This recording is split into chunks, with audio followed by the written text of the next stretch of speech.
All right, everyone. I am going to make this video, and it's going to be one take, no redo, and it's going to be raw and real because today, this is the eve before August 28th. So it's Thursday, August 27th, the night before 20 years ago, Cal lost his battle with leukemia on August 28th, 2006. Hard to believe it's been 20 years. And so everyone knows, the other day there were a few people didn't realize with the Cal's Angels that Tom Sutter, Cal's dad.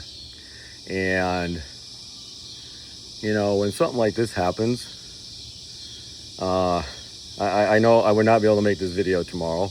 It'd be way too hard. I mean, it's really hard right now making this video. But you look back on what happened, you know, it's great to see, we have Cal's Angels. We've helped thousands of people, raise almost $40 million to date to help kids battling cancer, helping their families get through it, and just kind of being there for them.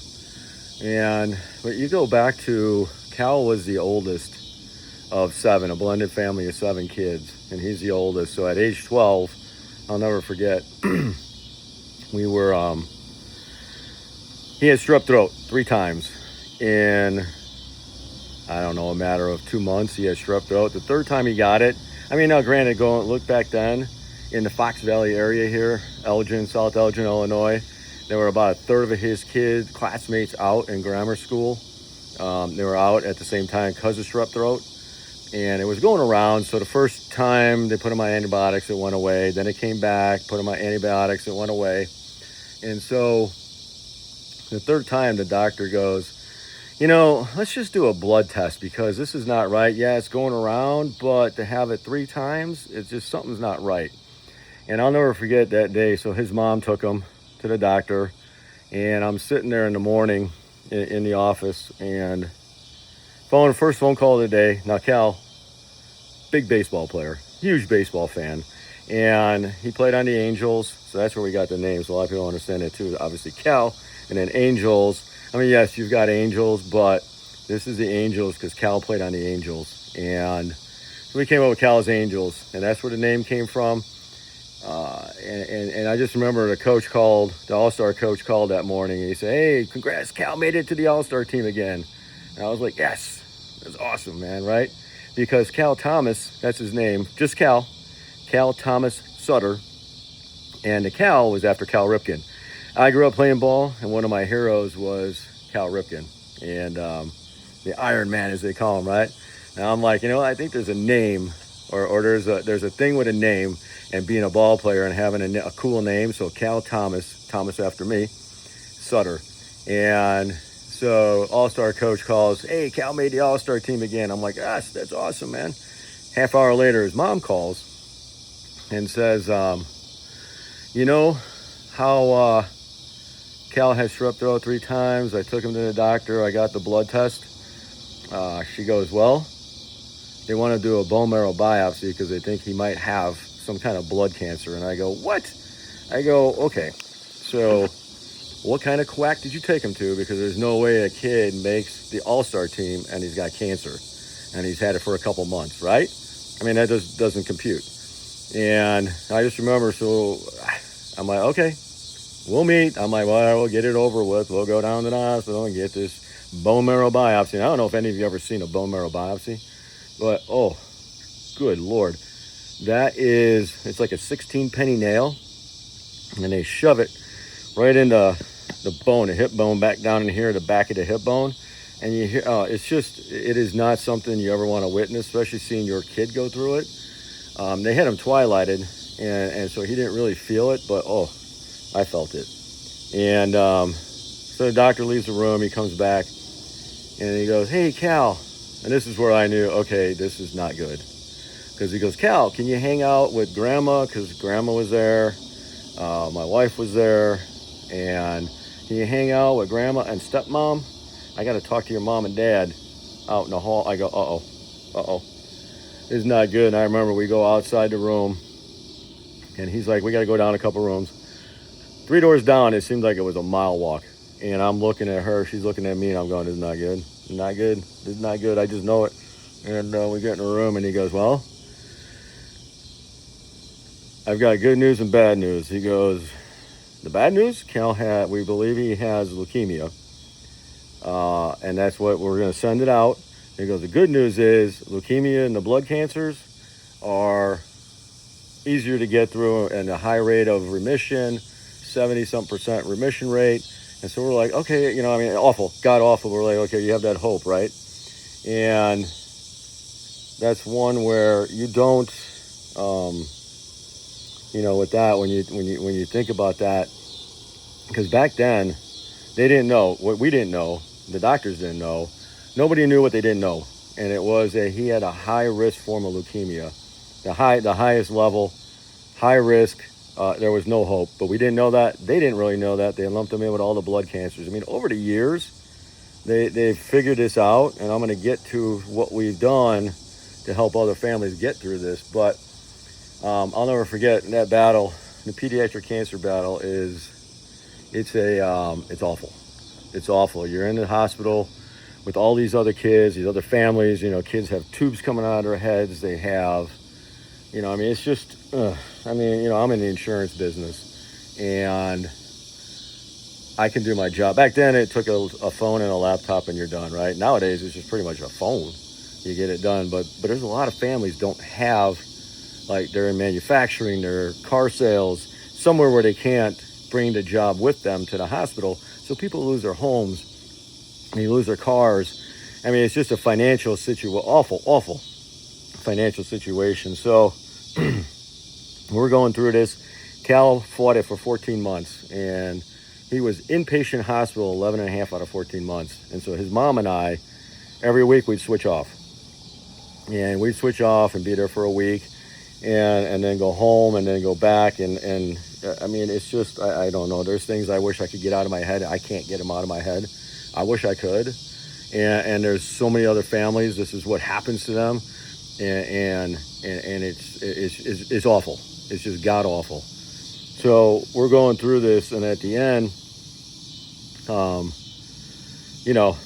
didn't know that he was going to pass away. I mean, well, we didn't tell him, but he knew inside, because some of the things I remember right before he had passed away, he brought his mom and I into the room, and he's like, Mom, Dad, he goes, here, he goes, you know what? I want to be cremated. And I'm like, oh, God. I'm like, no, I'm not having this conversation with my kiddies. Now he's 13 years old, and we're having this conversation about cremation and what he wants to do. And he's like, and he gave us specific things he wanted each of us to do with his ashes. And I'm like, I don't know. So I'll never forget the other thing. And so he passes away, and I mean, it's just, I don't know. Okay, I gotta stop for a second. We're at his mom's house, and he passes away, and the coroner comes, or the funeral home comes, and they're gonna like, okay, they were gonna carry Cal, and I just remember I picked Cal up in my arms, and I said, no, you're not bringing him down to the hearse. I'm going to do it. His mom's driveway is like 200 feet long at most, probably less than that, but it was the longest walk. So now we went from the mile walk in the hospital. Now we're going to probably a 5-mile walk to that hearse. And so I get there and I put him in, and I'm like, this is just surreal. I mean, it didn't seem like it was happening. And then we had to make funeral arrangements and just stuff you should never have to do as a parent. And this is all things where when we had the funeral, I remember I stood up at the funeral and I spoke, and I thanked people that and helped us get through it, or along. We're not through it. Of course, you're never through something like this, but getting along the way. And so we're talking, I'm thanking people, and I said, my whole goal in life is I'm going to pay this forward. I'm going to be there to help other people. And that's what we've done. So while it's never easy, this Cal's Angels, creating Cal's Angels, is something that this experience, when I promised that, it was funny, some of my fraternity brothers, my Sigma Chi fraternity brothers, we were talking about it at the Cal's Angels golf outing. They said, dude, when you said that, and you made that promise, they go, oh, good Lord, you want to talk about overachieving? They go, why didn't you put all that, like, why didn't you try that hard at school? Because you maybe could have been something more than an insurance guy. I go, okay, you guys made me cry, but you make me laugh at the same time, right? But I went off the deep end. 6 months after that, I went off the deep end. I lost it for a while, and I didn't care about anybody. I didn't care about anything. I hated everybody. I hated God. I hated everything. But always thinking about what I had made a promise to do. And about 6 months after that, I remember I just go, look, I got to snap into it. And people at work were telling me to snap into it. Friends snapping into it. Guys in the neighborhood created a men's group at the church for me. I didn't know they created it for me, but they created a men's group. And they're like, hey, join our men's group. When I found out afterwards, it was specifically created to get me out of what I was in and to become, a functional human being again in society. And so I just remember one thing too, when I said I hated God. I didn't believe in God anymore. I didn't care about any of that. But I went out here in South Elgin. They have the Cal Sutter field. So when Cal had passed away, they created the last ball field he played on. They created the Cal Sutter Memorial Field. It wasn't called that at this time, but I remember I went out there and I stood on the pitcher's mound and I flipped the bird to God and I said, look, dude, why don't you come down here and let me do to you what you did to my kid. And then I went in the dugout and I sat down and I go, oh no, if he comes down, that's not going to turn out well for me. I know as mercy and all that, but it's not going to turn out well because there's no way. But it was at that point I said, you know what, I do believe again. And I started turning my life around. We created Cal's Angels. We put the note out to a bunch of friends and family. And 30 people showed up in our living room one day, created Cal's Angels, had our first golf outing. I remember people saying, look, hey, your first golf outing, I'd be happy if you guys make $5,000. And I just remember going, there's no way.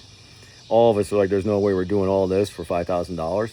And we ended up raising $78,000 that first golf outing, because we used to have the gala during the day, or the golf outing during the day and the gala at night.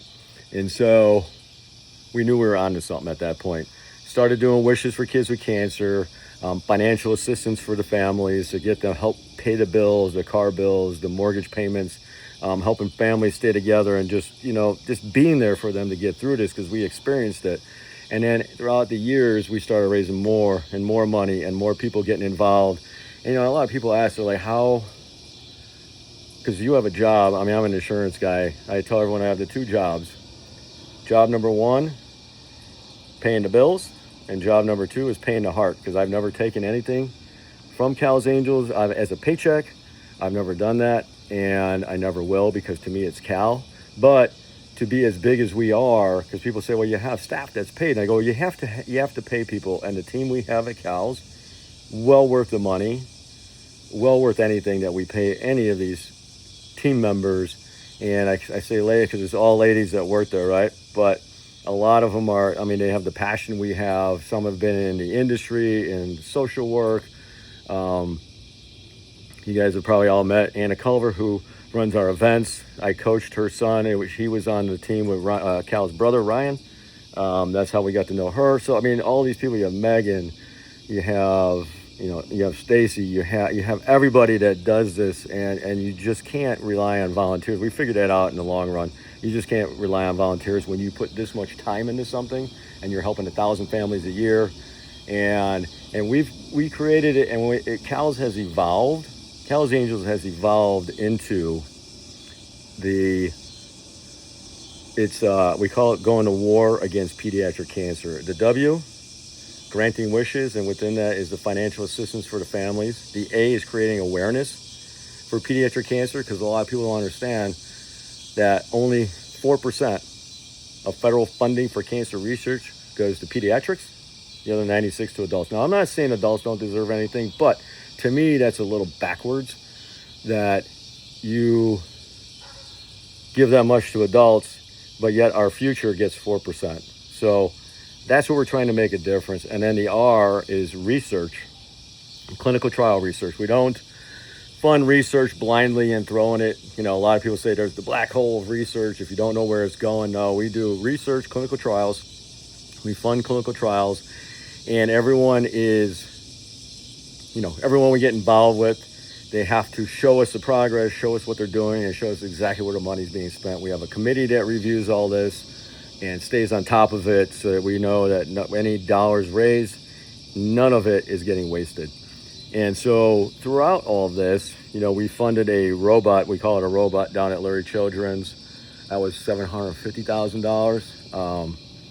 It's a research robot, and it works on combinations of drugs for cancer drugs to figure out what drugs will work for certain individuals. And then, just all that combination stuff. Well, it can do in a day what a human takes a whole year to do.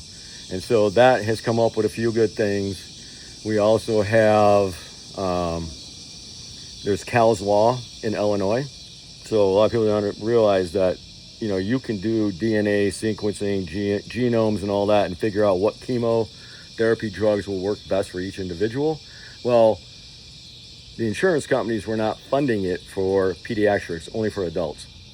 And so a senator who comes to our events, think about this, a Republican senator who comes to our events, freshman, first year in the state of Illinois, a highly Democratic state, he goes, you know what, that's got to change. And so he went down to Springfield on one of his, where they go into session, and he brought it up to all the Democrats, all the Republicans, and said, look, this is what's going on. This has to change. And within a year, it got passed. Cal's Law got passed. Insurance companies now have to do it for pediatrics, and it was signed by Governor Pritzker. And so that was within a year, maybe a year and a half, all that got taken, done. So that's pretty cool.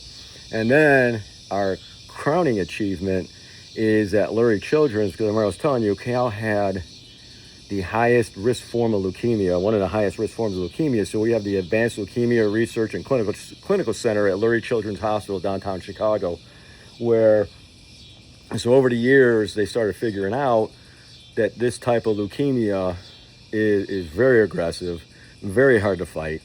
And so they started creating centers. If you look at the map of the U.S., you had centers, these high-risk centers in Boston, Philadelphia, Atlanta, Houston, and Seattle, but nothing in the Midwest.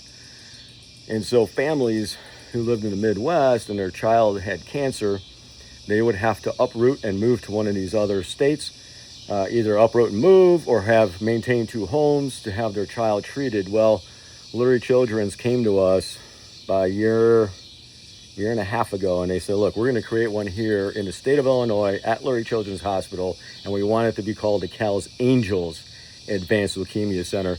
And so we did it right away, $4 million commitment over 5 years. And I'll tell you, the first child that has come through this is now in remission. And it's like, you know what? It's an awful, sad situation. Losing my son. There's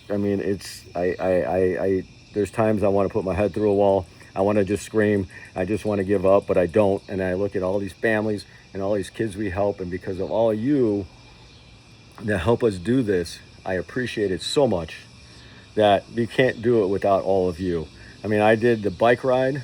I did the virtual bike ride. So we do a big bike ride every year. A group of guys and gals go and ride 400, 500, 600, 700 miles in a week. So, and they raise money for it. It all goes to our research programs, our clinical trial research programs. I did the virtual ride. So we had one, I call it the local ride. It's not virtual because it's real. I was on a bicycle, pedaling. Over 2 months, I did 1,003 miles. 1,003 miles over 2 months, and raised about $40,000 to go to these programs. Now, my link is still open. And so we have two things going on right now. My link is still open for the bike ride. If you look down in the comments below, if you still have, put it this way, 20 years ago, Cal passed away. So if you have $20, just $20 to donate to my bike ride still, they're going to leave it open because the rest of the team goes out at the end of September, and they do their rides on the roads at the end of September, and they're going to leave mine open, so hopefully we can still raise more money. So if you have $20, donate there. We also have going on another fundraising thing. We're calling it $20 for 20 years. And that's another thing. So Cows in general to the general fund is raising $20 donations going. And that's going to be on our website, the Cows Angels website, on our Facebook page if you want to donate there as well. But I just want to say, it's an awful situation. And I'm talking through this and I'm doing a lot of talking because my mind's off of what happened and off of what tomorrow is. But I just want to tell everyone, thank you everyone for supporting us and for making sure that we are here and still viable. I mean, to date, like I said, we raised almost $40 million total to date since 2007 when we started the organization. We help over 1,000 families a year, granting wishes, being there. I run a dads group with the dads. We hang out at our house here. We go to NHRA event. We do a bunch of we're going to the White Sox game. Cal's outing at the White Sox game. Someone donated their suite to us, so a bunch of us dads are going to White Sox game middle of September. And it's just, hard to comprehend that this still keeps happening to our kids, and that kids keep dying and families keep going through this. But I'm here. We're all here. The whole Cows Angels organization is here. All the team members are here. Like I said, this never, I mean, in the beginning, I was very involved in it, but I had to go back to work and go back to the insurance business. So the team, I just show up and talk at events now. People are like, oh, I go, no, it's not me. It's not me at all. I just show up and talk now, and I hang out with people and I have fun. And it's the team, and it's hard to comprehend it. I didn't sign up for this. This is not something I ever thought I could be in, because growing up and first getting in the insurance business, I thought, you know what? I'm going to become the king of the insurance world because I want to conquer everything and sell every single policy to every single person that was breathing. And I thought that was my goal in life. And then this happened with Cal, and it completely changed my perspective on life. It changed what's important in life, because I've become that person who thinks about others. Yes, I still think about myself. I take care of myself. I eat right and I sleep right. But thinking about others and being there for others and just trying to make sure that they can get through this is just, I don't know, just changing your whole perspective on life. So thank you again, everyone. Thank you for listening to me ramble on. One other thing, too. When Cal passed away, before he passed away, he made a CD for me. I'm going to leave you all with this thought. He made a CD for me. Back then, you had the iPod, and then you'd burn CDs on your laptop. So Cal did that. He put a bunch of songs on there. The very first song was Good Riddance, Green Day, Good Riddance, Time of Your Life. Listen to that song if you can listen to it, because I decided at one point, after I got my head on my butt, and I decided to do something with what's happened and take awfulness and turn it into goodness for everybody that needs it, is that there's a verse in that song, and it says, another turning point, a fork stuck in the road, time grabs you by the wrist and directs you where to go. So think about it. You got a fork in the road. You hit something like this in your life, and it doesn't matter if you lost your child, you lost your parents, you lost anything. It's awfulness. No matter who you lose in your life, you lose your job, you get disabled, everything. You come to that point where you have the forks in the road and you don't know what to do, but you'll have that choice. You can go one way. I call it going bitter, or I call it going better. And to have the time of your life, you're going to have to choose that better, and you're going to have to make it better for yourself, for your family, and for everyone else. So thank you, everyone. Think that when you get that fork in the road and you got to choose bitter or better, make it your goal to choose better. Thank you.